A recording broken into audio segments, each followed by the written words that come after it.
Donc pour terminer cette série de vidéos, nous allons parler de la dernière grande crise, la crise Crétacé-Paléogène, qui reste la crise la plus iconique et qui est à noter KPG. S'il vous plaît, n'utilisez pas le terme KT. En effet, on ne parle plus de tertiaire depuis quand même de nombreuses années, donc du coup, si on ne parle plus de tertiaire, on ne peut plus parler de T pour le tertiaire et donc utiliser le terme de KPG. Alors, la crise Crétacé-Paléogène reste la crise la plus médiatisée. Elle a enregistré une diminution de 40% des genres et de 70% des espèces. Donc une crise qui est beaucoup moins importante que la crise Permo-Trias, par exemple. Mais cependant, elle est extrêmement iconique parce qu'elle a eu un impact sur la biodiversité continentale et océanique et parce qu'elle a mené à l'extinction des dinosaures. C'est pour ça simplement pour ça qu'elle est extrêmement connue, parce que les dinosaures étant des organismes extrêmement iconiques, touchant à, comment dire, un registre, on va dire, presque pour certains dans la culture de légende, bien que ce soit des faits scientifiques, les dinosaures, mais c'est une sorte de grands reptiles qui ont pu exister, et pourtant ils ont disparu au cours d'un événement. Et quel événement a pu mener à l'extinction d'organismes aussi grands et majestueux, et en fait des organismes extrêmement diversifiés, spécialisés? Il n'y avait pas que des grands, il y en avait aussi des tout petits, et d'autant plus que les dinosaures n'ont pas disparu au sens strict du terme, vu que vous avez simplement les dinosaures non aviens qui ont disparu, les oiseaux étant des dinosaures. Il y a aussi le fait que vous avez eu la disparition, et ça c'est pour les gens qui ont un peu plus d'attrait envers la géologie, la disparition des ammonites. Alors les ammonites, c'est vraiment quelque chose d'extrêmement commun dans la récolte de fossiles, et donc ne plus trouver d'ammonites du tout, après dans les terrains paléogènes, néogènes, vraiment marquer les amateurs de récolte de fossiles. Donc c'est pour ça, moi je pense en tout cas que c'est par notamment ces deux grands groupes, que cette crise a été extrêmement iconique. Mais elle a été aussi par les possibles perturbations ayant mené à cette crise dont j'ai discuté par la suite. Lorsque vous traitez de cette crise, n'oubliez pas de dire aussi qu'il y a eu une disparition des grands reptiles marins non crocodiliens, puisque vous avez encore des crocodiles à l'heure actuelle, des organismes qui étaient diversifiés au Mésozoïque et qui ont perduré par la suite. Mais vous avez les grands reptiles marins comme les plésiosaures, les ichthyosaures qui eux-mêmes ont disparu avant la crise Crétacé-Paléogène. Mais vous avez aussi des crocodiles marins, et je dis plésiosaures, ichthyosaures et mosasaures, voilà, qui ont disparu. Il faut savoir que cette crise, elle a cependant eu très peu d'impact sur les plantes, et assez peu d'impact sur un grand nombre de groupes d'invertébrés marins, beaucoup moins que d'autres crises notamment. Donc c'est pour ça que son aspect iconique va être surtout être concentré sur les organismes que sont les dinosaures non aviens et les ammonites. Mais ce ne sont pas les seuls groupes à avoir subi cette crise. Parmi la disparition, grâce à la disparition des grands reptiles terrestres que vont être les dinosaures non aviens et les ptérosaures, ça a permis notamment une forte diversification chez les mammifères, avec la conquête du ciel par les mammifères, espace laissé libre par les ptérosaures, et qui va permettre la diversification aussi des oiseaux, donc des dinosaures aviens.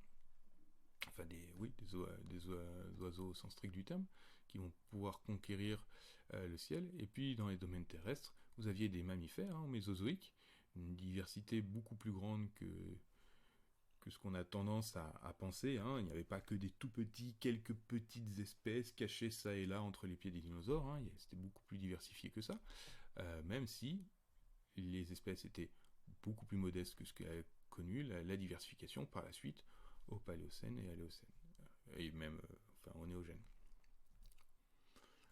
Alors il y a un point qui est extrêmement marquant dans la crise Crétacé-Paléogène, c'est qu'elle a eu un impact très fort sur les foraminifères planctoniques et les coccolithophoridés. Et ça c'est extrêmement important, parce que ce sont des organismes calcitiques des océans qui ont un registre fossile extrêmement extrêmement bon hein, dans le Mésozoïque et le Cénozoïque. Et donc cette grande crise, qui est en fait la seule très grande crise enregistrée chez ces organismes, hein, je parle bien des foraminifères planctoniques hein, et coccolithophoridae, marque bien une perturbation extrêmement importante, et notamment chez les coccolithophoridae, étant donné que ce sont des organismes, sont des algues, qui sont à la base de la chaîne trophique. Alors il existe 3 théories pour expliquer cette disparition. Vous avez la théorie de l'océan Strangelove, où en fait la crise provoqua un effondrement de la productivité primaire marine. Et cette théorie a été remise en question notamment par la théorie de l'océan dit vivant, où en fait la crise n'impacta pas ou quasiment pas pendant un intervalle de temps très très court la production primaire, mais en fait c'est son export depuis la surface vers les autres couches de l'océan qui fut très fortement réduite pendant plusieurs millions d'années suite à la crise. Donc en fait on produit mais on n'exporte pas, alors que dans le cas du Strangelove on ne produit pas. Et puis il y a une autre théorie qui a été proposée depuis, qui est celle de l'océan résilient, où en fait la crise n'impacta pas l'export de production primaire, qui fut peu ou pas impacté par la crise. Donc en fait, il reste le fait qu'on a un très fort changement chez les coccolithophoridae et les foraminifères planctoniques, mais peut-être que ça n'a touché que ces organismes calcitiques. Et donc ça serait une ossidification des océans qui aurait perturbé la biodiversité de ces différents groupes, et que l'océan, lui, aurait continué à avoir une production d'organismes, d'autres algues notamment, non calcitiques, qui elles auraient perduré sans problème.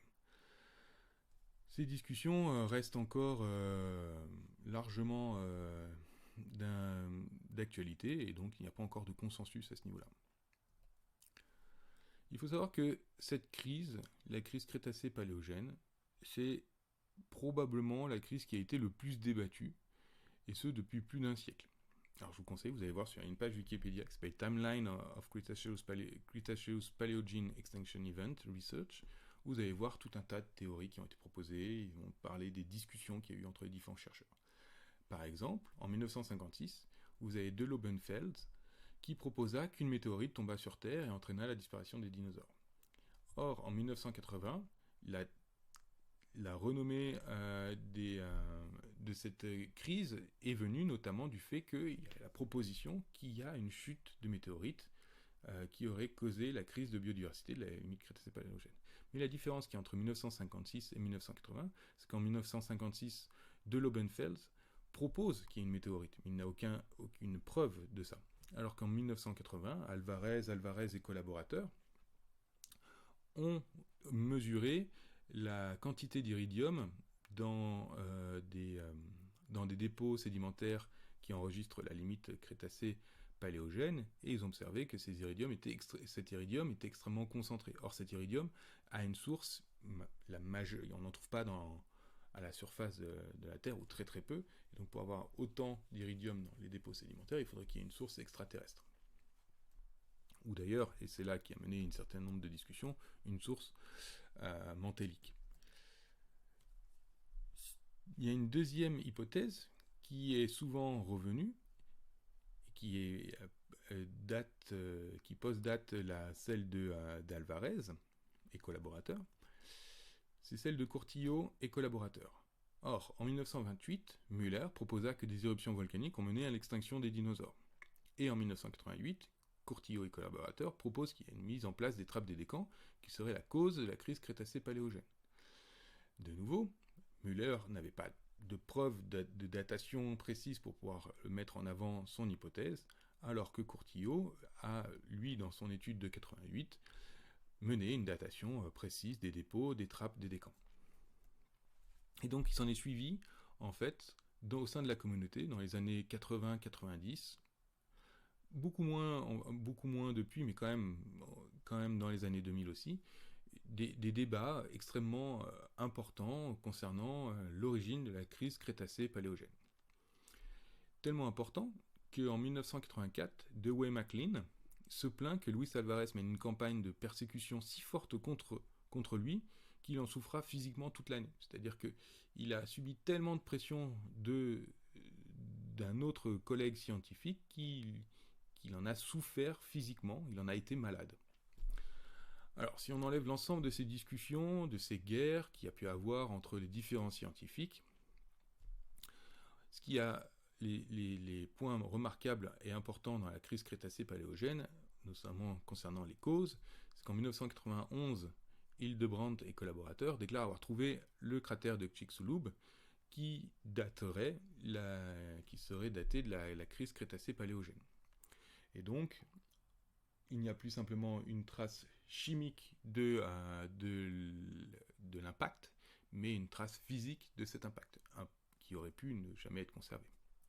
Et en 2010, Peter Schultz et un grand consortium de chercheurs ont signé un article dans lequel ils mettent d'accord pour dire que c'est la météorite, cet astéroïde de Chicxulub qui serait tombé, qui aurait mené à l'extinction de masse.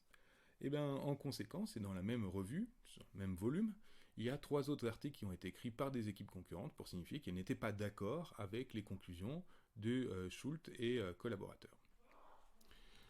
Et donc, en fait, on a vraiment une guerre presque parfois idéologique, alors qu'elle n'a pas lieu d'être, concernant cette crise. Cependant, si vous prenez un scientifique moyen qui va lire la bibliographie, il va retenir simplement qu'avant la crise, il y a plusieurs variations de température à l'échelle globale. Donc vous avez des périodes plus chaudes, des périodes plus froides, notamment un refroidissement à la fin du Maastrichtien, et un réchauffement juste avant la crise, qui vont probablement déstabiliser les écosystèmes. Vous avez le volcanisme des trappes du Descamps qui vont largement participer à une augmentation du CO2 et du SO2 atmosphérique, et que l'impact de l'astéroïde a sûrement créé un dérèglement climatique majeur, notamment un hiver nucléaire et une pollution atmosphérique, notamment par des éjectats dans l'atmosphère, qui va mener à un hiver nucléaire et à des pluies acides. Maintenant, si on prend la modélisation pour arriver à mettre l'ensemble de ces paramètres ensemble, le problème qu'il va y avoir, ça va être les intervalles de temps. En effet, ces modélisateurs se sont concentrés sur différentes hypothèses. Par exemple, vous avez l'hypothèse de la suie, qui propose qu'il y a eu de nombreux feux de forêt qui ont eu lieu au moment de la crise Crétacé-Paléogène, et que ces feux de forêt ont produit beaucoup de suie qui auraient affecté le climat.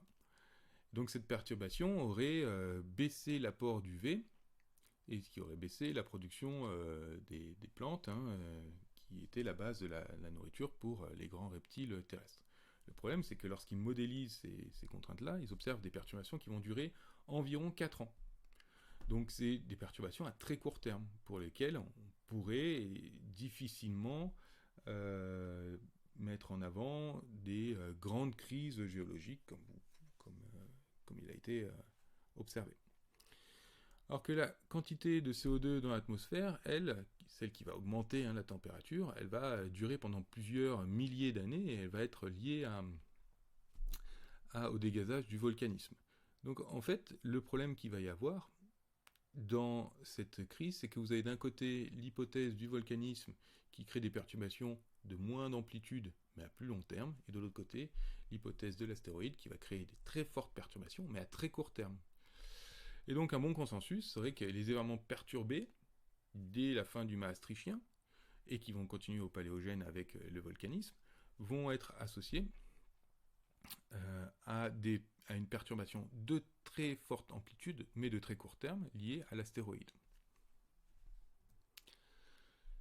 Pour conclure sur cette crise, il faut bien se rendre compte que la crise Crétacé-Paléogène a été très largement débattue, avec des groupes iconiques qui ont vraiment disparu, et donc elle reste encore un